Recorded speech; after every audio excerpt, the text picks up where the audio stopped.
પહેલા તો બધાને કહું છું કે સાવધાન રહેજો, દરેક ભાઈ બહેનો આ વિડીયો પૂરો જોઈ લેજો. કારણ કે મિત્રો સાધુના વેશમાં એક એવી ચોર ગેંગ ટુકડી પકડાઈ. ખરેખર આ કહાની સાંભળીને તમે પણ વિચારમાં પડી જશો. મિત્રો તમે વિચાર કરો કે આ ભાઈ સાધુનું વેશ ધારણ કરીને મોંઘા મોબાઈલ, સોના ચાંદીના દાગીના, અનેક નાની મોટી વસ્તુઓ ચોરી કરતા. અને ભાઈ ચોરી કરવાની આઈડિયા સાંભળશો ને તો ખરેખર તમે પણ વિચારમાં પડી જશો. હવે જે બાજુમાં ફોટો આપેલો છે ને એ મિત્રો આ સાધુનો એક નકલી ડ્રાઈવર છે. હવે આ ગેંગની અંદર આ બંને લોકો સામેલ હતા. હવે આ બંને લોકો શું કરે, કોઈ પણ મંદિર હોય, કોઈ ધાર્મિક જગ્યા હોય ત્યાં પોતાની ગાડી લઈને પહોંચે અને મિત્રો ગાડીમાંથી બહાર ન ઉતરે છતાંય મોંઘા મોબાઈલ, મોંઘા ઘરેણા કે કોઈ પણ કિંમતી સામાન આ બંને ચોરી કરી લેતા. હવે તમે વિચાર કરો કે ગાડીમાંથી ઉતરતા નથી તો આ વસ્તુ કેવી રીતે ચોરતા?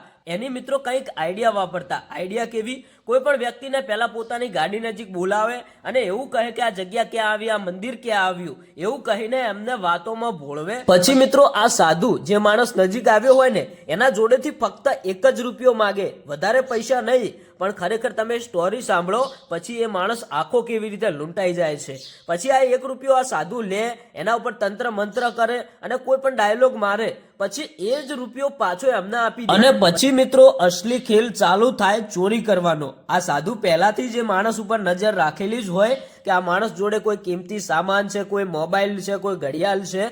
પછી એકવાર ફરીથી આ બાપુ એ માણસને ભોળવે છે. શું કરે? એ માણસ જોડેથી કોઈ ઘડિયાળ માગે અને બાપુ હાથમાં પકડે. પછી એ માણસને શું કહે તમે વિચાર કરો કે બેટા શું ખરેખર તું આ વસ્તુ મને ગિફ્ટમાં આપીશ કે કેમ? તું આ બાપુને દાન કરી દઈશ કે કેમ? ત્યારે માણસ ભોળવાયેલો હોય ત્યારે એવું કહી દેશે કે ખરેખર બાપુ આ વસ્તુ તમે લઈ લ્યો. ત્યારે મિત્રો આ બાપુ વસ્તુ લેશે પણ ખરી અને થોડી વાર પછી એ વસ્તુ પાછી પણ આપી દેશે અને એવું કહેશે કે બેટા હું તો તારી પરીક્ષા કરતો હતો.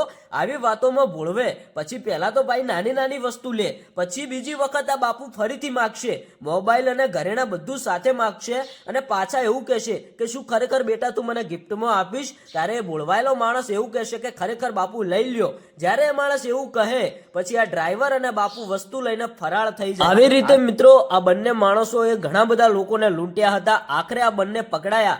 એની બાદ આ બંને લોકોએ જ ખુલાસો કર્યો છે કે ગુજરાતની અનેક જગ્યાઓમાં અમે આવી રીતે ચોરીઓ કરી હતી અને ઘણા બધા લોકોને લૂંટ્યા હતા. આખરે પોલીસે મિત્રો 8 થી 9 લાખ રૂપિયાનો મુદ્દા માલ જપ્ત કર્યો છે, સોનાના ઘરેણા. છેવટે મિત્રો 2 કાર પણ અત્યારે હાલ ઝડપી લીધી છે. આવા માણસોથી મિત્રો સાવધાન રહેવું. વિડીયોને વધારે લોકો સુધી શેર કરો.